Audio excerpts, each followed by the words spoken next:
I'm Joan Kelly for Red Carpet Diary at the Visa Screening Room. David Cronenberg is back to his hometown of Toronto after acclaim in Venice. Krista Herman has the story on his latest film, A Dangerous Method.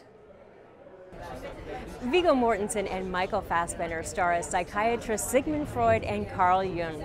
When a troubled patient played by Keira Knightley seeks treatment, both men are captivated by her delicate beauty and her haunted past. Perhaps she's the one for your experimental treatment. Tell me about the first time you can remember being beaten by your father. It's exciting to me.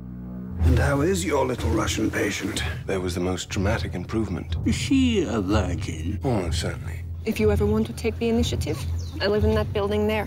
Why were people so intimidated by Freud's ideas, and maybe still are?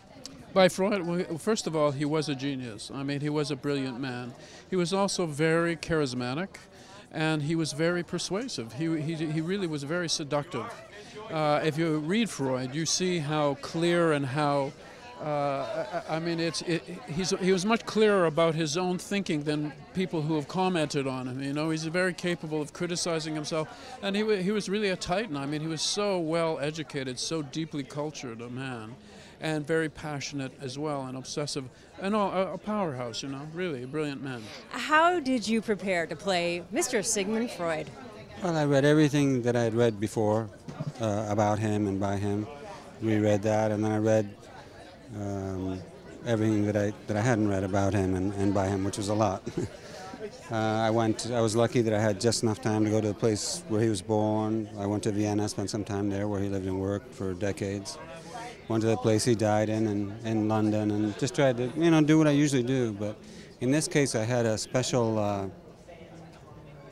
help in that after a couple of days of shooting, I realized that, I mean, I'm glad I did the research, but I didn't need to worry about it as much because I had the model in front of me in a way. You know, Cronenberg, in a lot of ways, is similar. Not that he physically resembles Sigmund Freud, but his sense of humor and his wit and his intelligence and his way of working with people is exactly the way Freud's was described. So I thought I could have saved myself some trouble. I could have just watched him. I mean, I read a lot of books. I spoke to a couple of analysts about sort of tics and exactly what that was and what hysteria was and that kind of thing. I mean, it was quite tricky because when you first read the script, it sort of said, okay, hysterical fits and is ravaged by tics. And you think, well, what does that mean? So it was a lot of reading, really.